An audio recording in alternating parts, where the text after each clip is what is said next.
All right, boys, here we go. Here we go. Year 5. It all comes down to this.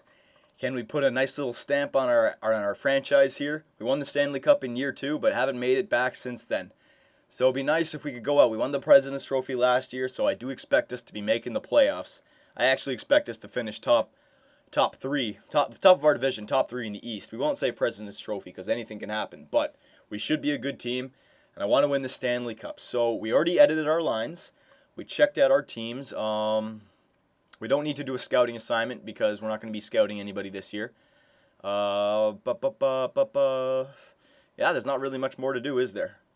Let me just take a quick look around, make sure I'm not forgetting anything. No, the stats are good. The coaching options, no, we're all good for that. Okay. No, we're ready for the simulation, boys. So remember what I said last time. Landeskog is on he's on our first line right now, and we said we were going to simulate till December 1st, see how our team is doing. If we're not as good as I want to be, then we'll switch Yakupov up and we'll put Landy down to the second line. All right, so December 2nd. All right, so we'll simulate up to this. We shouldn't have to change too much because we're a good team. So again, during the simulation, I want to talk about real-time events, real-world events. And this time, well, actually, my timer is going to go off a bit earlier now, boys. I want to keep the GM mode commentaries to under 10 minutes. I'm never going to upload a GM mode commentary that's less than 10 minutes that doesn't have another one that's coming out. What I will do is I'm going to, instead of recording one 20-minute long GM mode commentary, I'll always record 2 10-minutes, basically. It's just easier to upload, easier for me. So I'm going to set the timer for 6 minutes because I always go over the timer anyways. So if you hear it going off, that's what it is, all right? But after I get this video up, the next one will be coming right away. But let's talk a little bit of what's going on in the NHL right now. Headshots, concussions, all this good stuff. Well, not good stuff, but we're losing all these great players. I mean, Crosby, he's gone again because of his symptoms, came back. Pronger might have to retire. Claude Giroux, thank God he's back, but he had a head injury. And I mean, it's getting out of control. I have my opinions on it. One thing is, I think back in the day, the awareness of concussions weren't as high as they are right now. So you probably had guys in the 80s and early 90s who were playing with concussions every day, every game. Then they put up with it because they loved the sport or they didn't want to lose their spot or what have you. Now it's like, you know, if you take a hit on the ice, everyone's going to see it. The trainers, they probably have these medical procedures, you know what I mean? So it's become very different. I think the awareness has gone up, and also the game has become way too fast. Now, I say that like it's a bad thing. It's a good thing, but health-wise, it's not a good thing, all right? I think fighting is going to be taken out of the game eventually. I think fighting should stay because that's why you don't have diving. I mean, you do sometimes have diving in hockey, but if you look at some of the elite leagues or the international teams where fighting is not allowed, they're not allowed to fight in those, all right?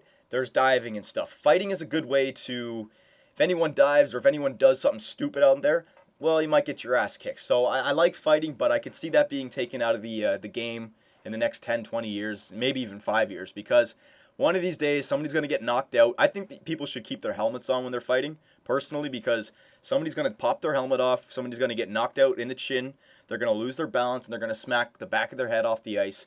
And I mean, if you hit that hard enough, you could really do some damage. You could even kill yourself that way. So I hope something like that doesn't happen, but here's something that a lot of people haven't even realized. And like, back in the day, there used to be this rule. I don't know if you youngins know about this rule. The 2-line pass rule, okay? Basically, you couldn't make a 2-line pass. So you couldn't be in your own zone and pass it past your blue line, past the center line, trying to spring someone for a breakaway. If you wanted to make a pass across the red line, you had to be in the neutral zone.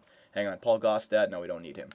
All right, so what having no 2-line rule means is that there's always people skating up around the neutral zone looking for that perfect pass going, 40 kilometers, 40 miles per hour, and they're going to cut across the middle. They're going to get decked. I think you should reintroduce that 2-line pass rule, all right? Hang on a sec. I'll go get back into that. Okay, so we're at December 1st. We're 15-9-3. Not that good. Kovalchuk and Thornton are doing great for us. I have no problem there. We're in 5th. Okay. So since Kovalchuk and Thornton are still doing good, let's just try Landy out on the second line with Yakupov up. Landeskog is actually an 88 now, but whatever. We'll just try it out. Got some more time on this video, and I want to keep talking about headshots a little bit because it's a serious problem in the NHL. I mean, goaltenders, superstars. You don't want to lose these guys now to injury. I don't want to say all the other players are expendable, because they're not. But there are certain players. Okay, we're gonna simulate up to February 1st.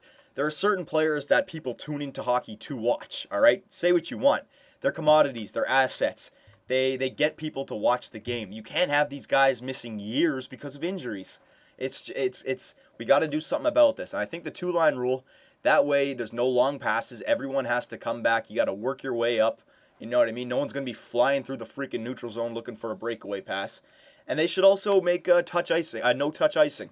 There should be no race for a face-off in the offensive zone. I mean, sometimes icing really do mean something, but I think the refs could judge whether it should be waved off or shouldn't, because I mean, it's so someone's going to go into the boards on a chase, they're going to trip, they're going to bust their femur up, they're going to break their ankle, you know what I mean, ruin their career for an icing, and that, like, nah, man, you got to take out touch icing, make it no touch icing, take out the no 2-line pass rule, slow the game down a little bit. It'll still be fun, it'll still be hockey, but it's going too fast, all right? Maybe even make it a bigger ice. I mean, that was an idea that came around, make it the bigger ice, but I was actually watching CBC, and they said there's no way that's going to happen, because if you're going to make a bigger ice, not only it's expensive to create that bigger ice, but you're going to be taking away seating in the arenas, which is money back, which is revenue. So you have to spend money to get this, and then you're going to be losing money. It's not like, you make bigger ice, you get a bigger arena. No, you make a bigger ice, you get smaller seating. You go from 18,000 people down to 15,000 people, okay? So, and they're the prime seats, the seats that are closest to the ice, those are the prime seats. You can't lose those seats. So, we're not going to see an international size hockey arena. We're not going to see any of that stuff, all right? But I think maybe the 2-line rule, maybe in 5-10 years, take out fighting. I think fighting should stay in hockey, all right? People should just be smart. No one has to fight if they don't want to. You can turtle. Take out the 2-line pass rule. Or make the 2-line pass rule. Allow goaltenders to skate wherever they want. All right, goalies should be able to come out. They should not be able to get body checked, but you should be able to try and play the puck off them if they still have it.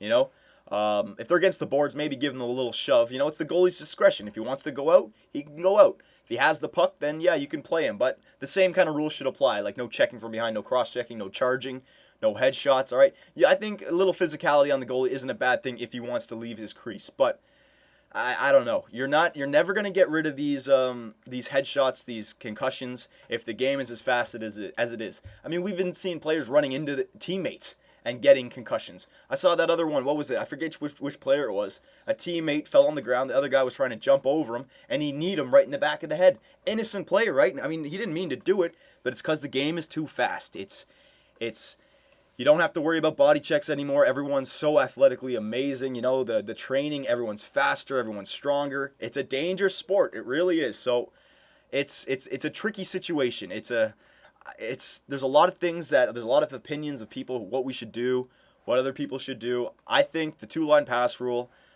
fighting should stay. The 2-line pass rule and no touch icing should be introduced right away. We don't need any injuries caused by stupidity. Icing should never cause an injury.